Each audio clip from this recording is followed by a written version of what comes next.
Hey guys, so given that it's the end of the year, I figured I'd do a quick recap of the ownership this year, my 2015 Audi S6.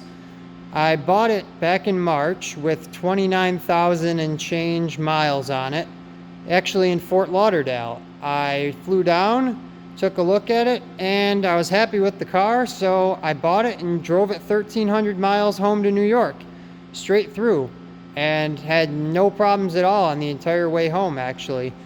When I first saw it, I was pretty happy with the car. Clean title, it had all the options I was looking for, didn't have a lot of miles on it. It was completely stock when I bought it. As you can see, I plasti-dipped the rims, which actually came out much better than I thought. It's currently APR Stage 2, Rock Euro intake, APR downpipes, and a center resonator delete that I replaced with a custom X pipe. It has a tow bar on it because I use it to tow my snowmobile and my jet ski. It actually does extremely well for that given the self-leveling suspension. Custom license plate frames that I made for the car, front and rear. It had all the options I wanted on it when I bought it. It had the massaging seats, and it has the cold weather package with the heated seats and the heated steering wheel front and rear.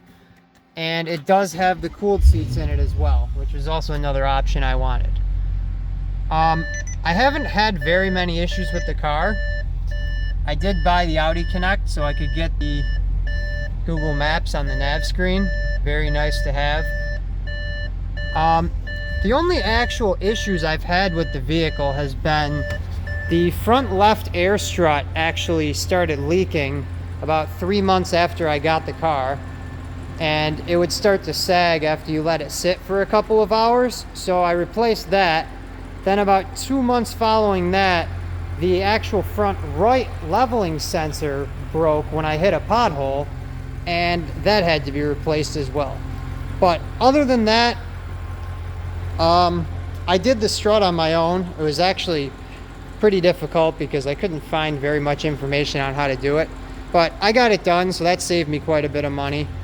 And the sensor I did on my own and redid with the VCDS, which I did all the mods to this car, raised the brightness on the headlights, the LEDs, disabled the ambers, did all the classic mods.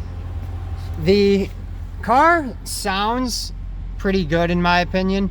There's almost no drone at any RPM, even on the highway, which is pretty impressive because given my other 6 Audis have had the same exhaust modifications done, it's pretty impressive. So this is what it sounds like currently.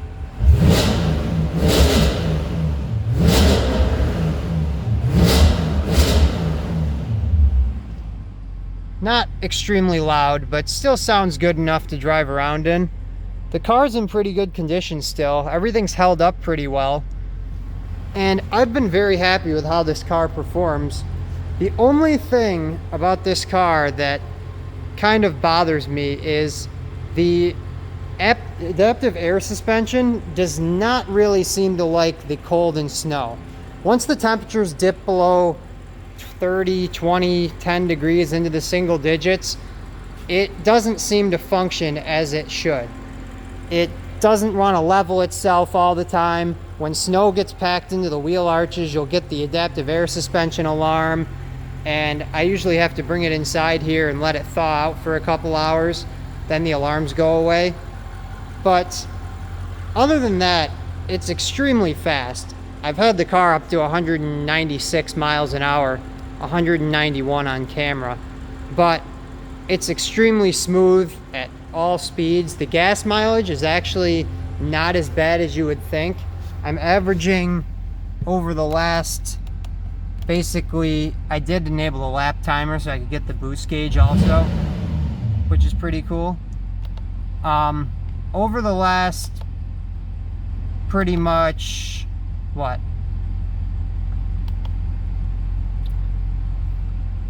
7,100 miles, I've averaged 16.8 miles per gallon.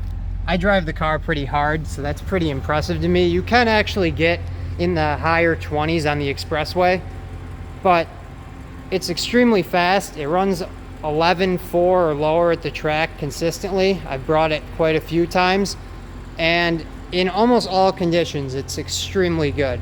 I keep buying Audis because I like the way that they handle, they drive, I like the way that they're built, and this one's no exception. I would extremely highly recommend buying one of these if you're looking for a larger four-door sedan that's very fast.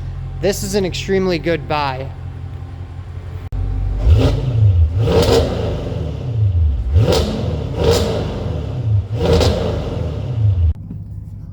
So, driving experience of the 2015 S6, this is where I think makes this car one of the best sedan overall cars that you can buy.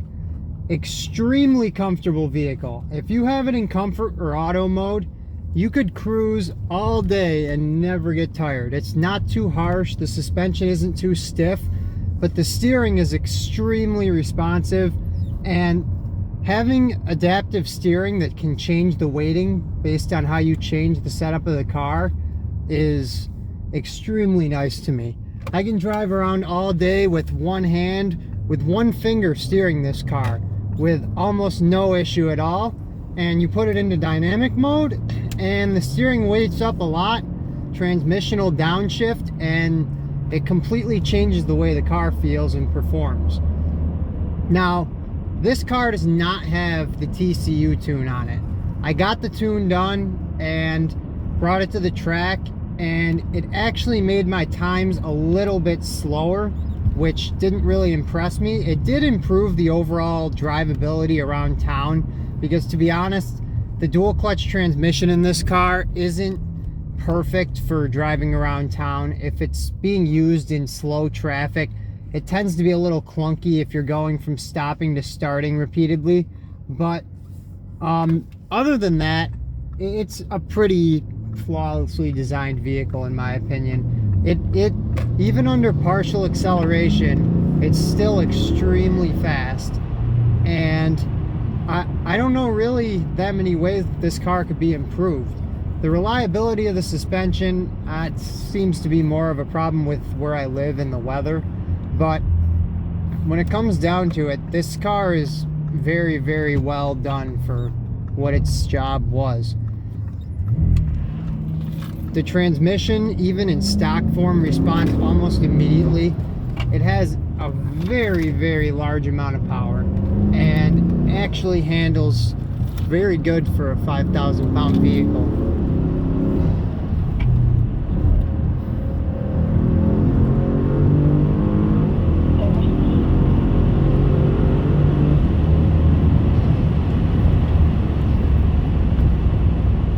Every time I get in this, it still impresses me with how fast this car goes.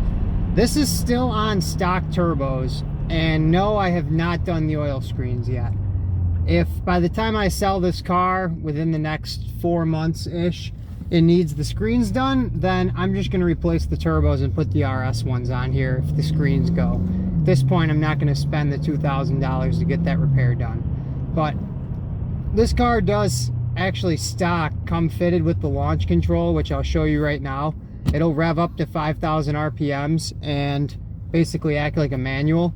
Now, in fairness, this does most of the time roast the tires off the car and make it much slower, but I'll show you how it works anyways. Put the transmission in sport mode, you make sure the car's in dynamic with the traction control off, you depress the brake all the way down, then you can depress the accelerator.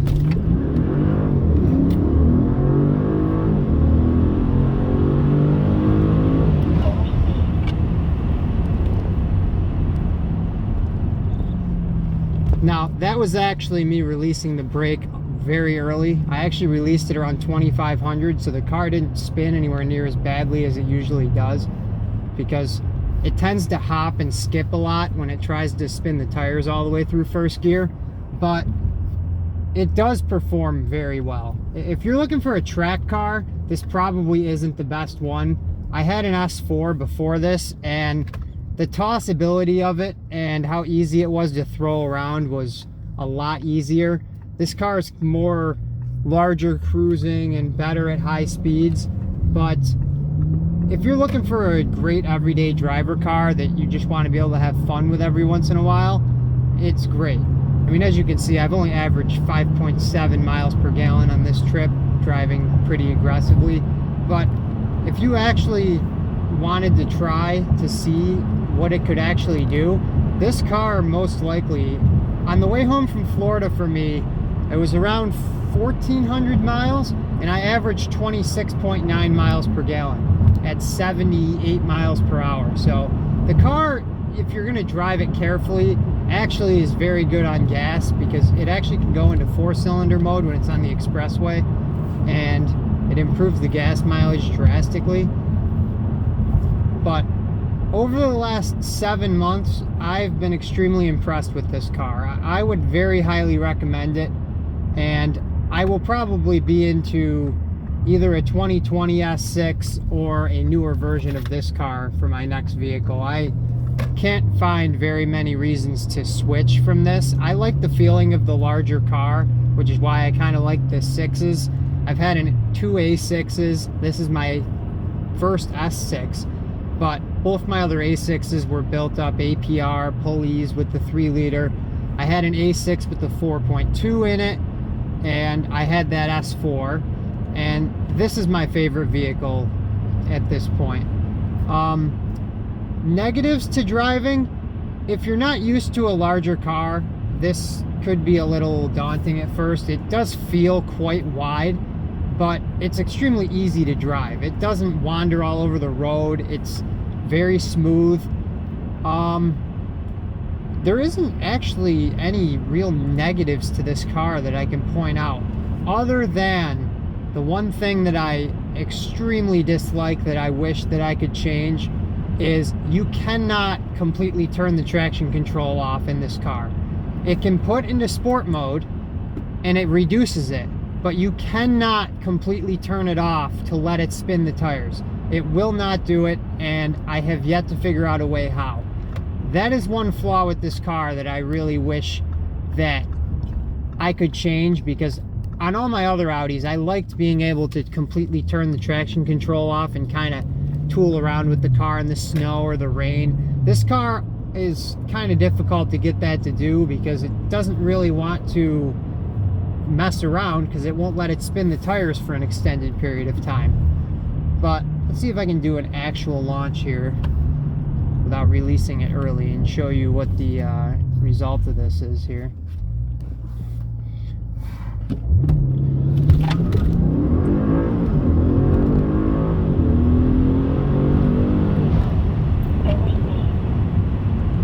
I just am always impressed with this car. But thanks for watching, and hopefully I'll be able to do another one of these videos when I get my next car, probably within the next 3 or 4 months. Not really sure what I'm going to get yet, but at this point it's looking like it's going to be another Audi. So thanks for watching.